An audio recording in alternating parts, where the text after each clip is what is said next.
Bus contacting. Wow. What a great deal. So, the premise, confined space, preaching the gospel, may be awkward. True. Absolutely. And and and then that was very much encouraged early on during my mission. And when I was transferred to this new area, replacing the sisters, my companion and I, it was his last transfer. So, and he was a great missionary. He wanted to go out, go out in style or with a bang. And I was a younger missionary. I had all this energy in me, so we just preach like nobody's business. And it was in a place called Lancaster, and the sisters been there for a while. And I think they had been talking to people on the bus, and I'm sure people were not the most comfortable, but it never reached a climax where they were kicked off the bus, or there had been any law reinforcement against that.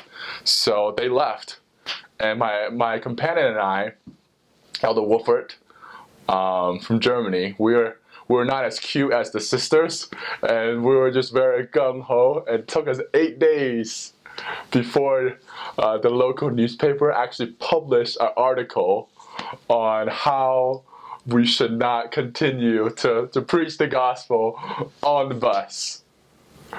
So that was a very much, I felt like Samuel the Lamanite.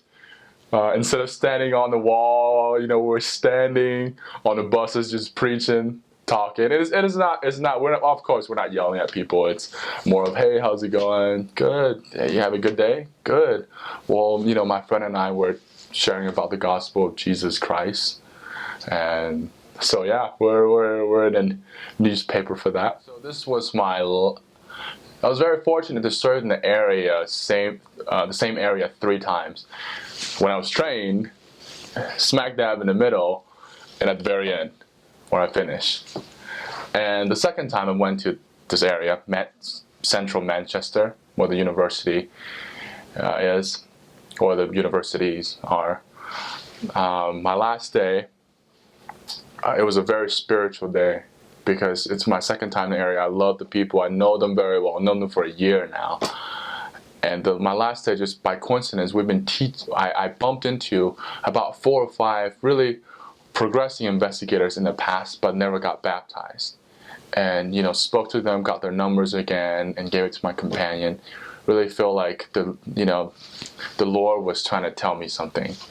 And one of the last people I have found was a young man called Zhi Jing. Actually, there's a story with that. So I met this man, about 40 years old, Chinese man, and met him on the street about 3 months prior. And he said, no, I'm busy right now working, trying to save money to get my family over here to England, so I have no time to be taught. I was like, great. Well, we did what we can. And then 3 months later, I see a person. So that last day of me being in the area, I saw a man across the street waving at me. And I didn't know who it was, but usually people, I'll take it if somebody's welcoming us. I'll definitely walk on over. I don't know who it is, but I'll walk over. And it turned out to be that man 3 months ago. And he was like, hey, look, pointing to behind him. There was 2 people, and it was a young man and a woman, and his family were finally here in England. And he's like, oh yeah, so glad to bump into you. And he said, we were actually just looking for a church, because I hear they teach English in these churches to Chinese people. And I had to say, brother, we got you. We'll find you some English teacher. So happened to be that the senior couple that were in the local area, they were both English teachers from Idaho. And so for the next 3 to 6 months, the son would go over to the senior couple's house every day to learn English, to practice. And he was taught by the missionaries for a while. And then 6 months later, I came back to the area again. He wasn't baptized. So I said, and he had been going to church for 3 months straight without missing a Sunday. So he was doing great. He was super active. And he even went to a temple trip. He just couldn't go inside. And we finally said, you know, Zhijie, you like the temple? He's like, yeah. You like the church? Yeah. Do you want to go in the temple? Yeah. Do you know what you need to do? He said, I need to get baptized. Well, what do you think? So he said, you know, then about a week or so, he talked to his parents and felt right for him to be baptized. So he was baptized. And around that time as well, Monday night, you know, after P-Day, usually missionaries would dread that time because you just had a relaxing day, but you're going outside again, it's cold, and usually it's difficult finding time because it's late at night. About 8:30, right before we went in, we found a young lady. Her name was Kathy, and she was very, very receptive for being taught. At first, I just thought he thought my companion was cute.